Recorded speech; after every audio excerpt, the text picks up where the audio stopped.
দেখবেন বাংলাভিশন সংবাদ।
আমন্ত্রণ বাংলাভিশন সংবাদে আপনাদের সাথে আছে আমি শাকিলা সোবহান। শুরুতেই বিআরবি কেবল সংবাদ শিরোনাম।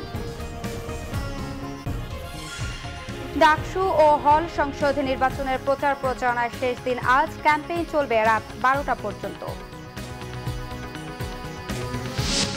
সোনারগাঁওয়ে স্টিল মিলে চুল্লির গলিত লোহা বহনকারী পাত্র লিকেজ, দগ্ধ হয়ে এক শ্রমিকের মৃত্যু। বৃষ্টির কারণে বাংলাদেশ নিউজিল্যান্ডের দ্বিতীয় দিনের খেলাও পরিত্যক্ত।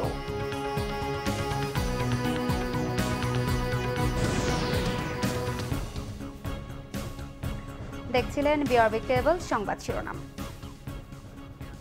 এবারে বিস্তারিত। ঢাকা বিশ্ববিদ্যালয় কেন্দ্রীয় ছাত্র সংসদ ডাকসু ও হল সংসদ নির্বাচনের প্রচারণা আজ রাত 12টায় শেষ হচ্ছে। এরই মধ্যে অভিযোগ পাওয়া গেছে, আনুষ্ঠানিক প্রচার শুরুর পর ডাকসু নির্বাচনে আচরণ বিধিমালার 15টি ধারার বেশিরভাগই ভঙ্গ করেছেন প্রার্থীরা। আচরণবিধি না মানার দৌড়ে ছাত্রলীগ এগিয়ে থাকলেও পিছিয়ে নেই অন্যরাও। একে অপরের দোহাই দিয়ে ক্রমাগত আচরণবিধি ভঙ্গের প্রতিযোগিতায় করে চলছেন বলে অভিযোগ পাওয়া গেছে। তবে প্রশাসনের পক্ষ থেকে অভিযুক্তদের বিরুদ্ধে কোনো ব্যবস্থা নেওয়া হয়নি বলে জানা গেছে। এই অবস্থাতেই চলছে শেষ মুহূর্তের প্রচারণা। সাদা কালো ব্যানারে ছেয়ে গেছে পুরো ক্যাম্পাস। হলগুলোতে শিক্ষার্থীদের কাছে ভোট চাইছেন প্রার্থীরা। ডাকসু ও হল সংসদ নির্বাচনের জন্য ছাত্র সংগঠনগুলোর প্রস্তাবের ভিত্তিতে প্রথমবারের মতো আচরণবিধি প্রণীত হয়েছে। দর্শক, এই মুহূর্তে ঢাকা বিশ্ববিদ্যালয় এলাকায় সংবাদ সংগ্রহে রয়েছেন আমাদের রিপোর্টার মিজানুর রহমান সবুজ। এখন সরাসরি কথা বলছি তার সাথে। মিজান, ডাকসু নির্বাচনের শেষ সময়ের প্রচার প্রচারণা আপনি কেমন দেখতে পাচ্ছেন আমাদেরকে জানাবেন। শাকিলা, আপনাকে ধন্যবাদ। আপনি জানেন যে 11ই মার্চ অনুষ্ঠিত হতে যাচ্ছে ঢাকা বিশ্ববিদ্যালয় ছাত্র সংসদ ডাকসু নির্বাচন, এবং দীর্ঘ 28 বছর পর এই নির্বাচনকে ঘিরে কিন্তু বিশ্ববিদ্যালয়ে বেশ জমজমাট। বিশেষ করে ছাত্র সংগঠনগুলো কিন্তু শেষ দিকের যে প্রচারণা সেটি নিয়ে তারা ব্যস্ত আছে। এবং আমি কিছুক্ষণ আগে কথা বলেছি যে কয়েকটি প্যানেল দেওয়া হয়েছে ঢাকা বিশ্ববিদ্যালয়ে এই নির্বাচনে।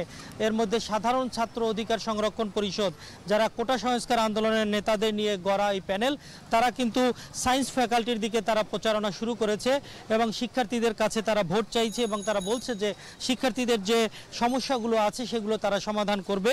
এর বাইরে ছাত্র দলের সাথে আমি কথা বলেছি এবং ছাত্র নেতারা জানিয়েছেন যে তারা অপরাজয় বাংলার পাদদেশে তারা কিছুক্ষণ পরে তাদের প্যানেল পরিচিতি এবং ইশতেহার ঘোষণা করবে।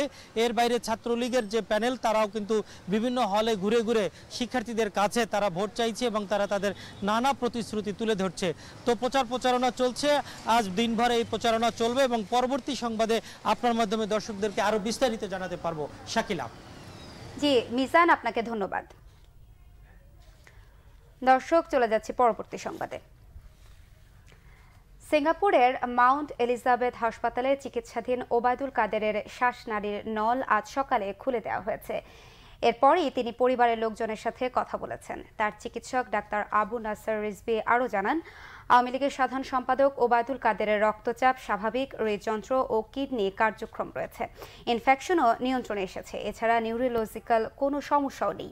শরীরের দুর্বলতা কেটে গেলে 2-1 দিনের মধ্যে তাকে আইসিইউ থেকে কেবিনে স্থানান্তর করা হবে বলেও জানান ডাক্তার রিজভী। এর আগে ডাক্তার সেবাস্টিন চিকিৎসার সর্বশেষ অগ্রগতি নিয়ে আজ সকালে ব্রিফ করেন। নারায়ণগঞ্জের সোনারগাঁওয়ে একটি স্টিল মিলে চুল্লির গলিত লোহা ছিটকে পড়ে দগ্ধ হয়ে মারা গেছে এক শ্রমিক।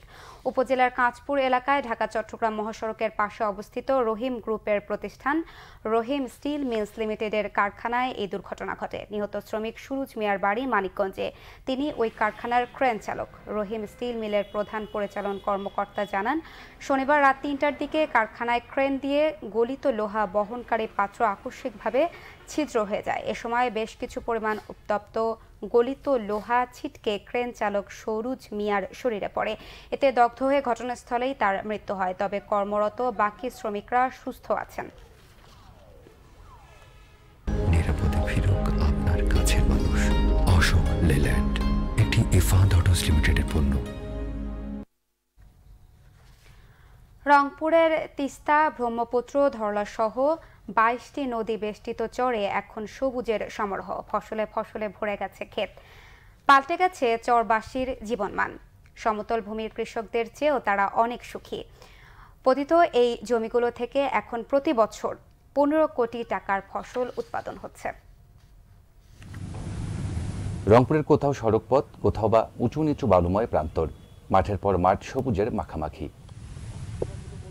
বছর 8 আগেও চরবাসীর জীবন ছিল বিভীষিকাময়। অভাব অনটন ছিল নিত্যসঙ্গী। কাজের সন্ধানে তাদের যেতে হতো দক্ষিণে। এমনকি চরের বাসিন্দা হওয়ায় সমাজে মর্যাদাও ছিল কম, কিন্তু সবুজ ফসল এখন তাদের ক্লান্তি ও মর্যাদাদি ফিরিয়ে দিয়েছে। এক সময় আমরা খুব অভাবে ছিলাম, এখন আমরা আবাদে অনেক উন্নত মানের, কারণ আমরা এখন বালা জমিতে অনেক অনেক ফসল ফলাই। আলু আবাদ করি, ভুট্টে আবাদ করি, বা সর্ষে আবাদ করি, গম আবাদ করি, এইভাবে চলতেছি। সম্মান দিত না গৃহস্থরা, কাইমের লোকেরা, এখন আর তা আমাদেরকে বলতে পারে না, কারণ আমরা যেটা যেটা ফলাই এখন সেটা কাইমি এখন আর ওরাই ফলাইতে পারে না। বঞ্চিত এই মানুষদের আরও কর্মমুখী করতে নানা উদ্যোগের কথা জানালেন কৃষি কর্মকর্তা।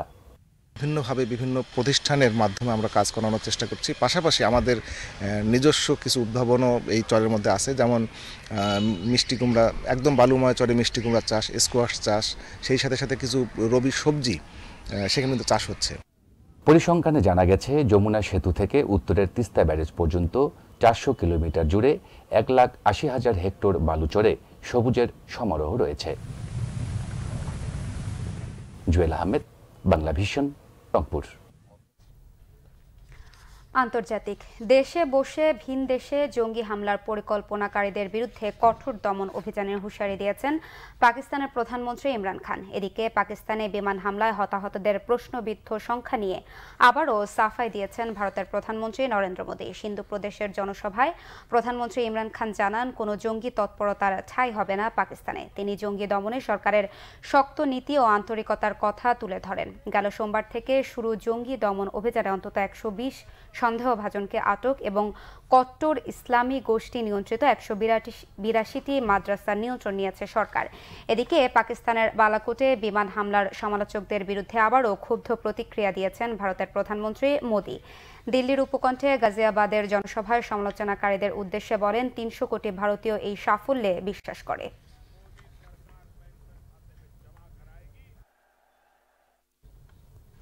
এবারে ক্লেমন খেলার সংবাদ।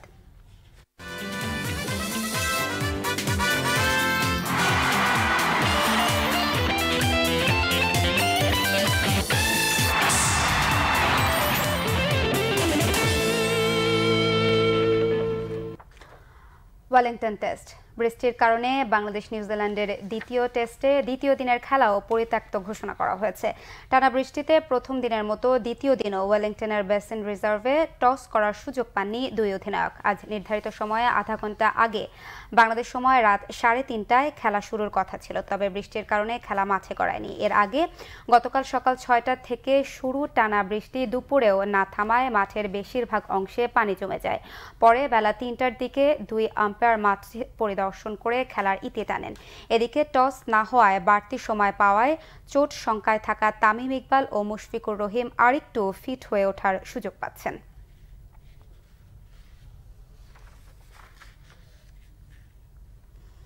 এই ছিল এখনকার মতো। পরের সংবাদ দুপুর 12টায় দেখার আমন্ত্রণ রইল। এছাড়া ফেসবুকে বাংলাভিশন সংবাদ সরাসরি দেখতে লগ ইন করতে পারেন facebook.com/বাংলাভিশন। এতক্ষণ সাথে থাকায় ধন্যবাদ সবাইকে।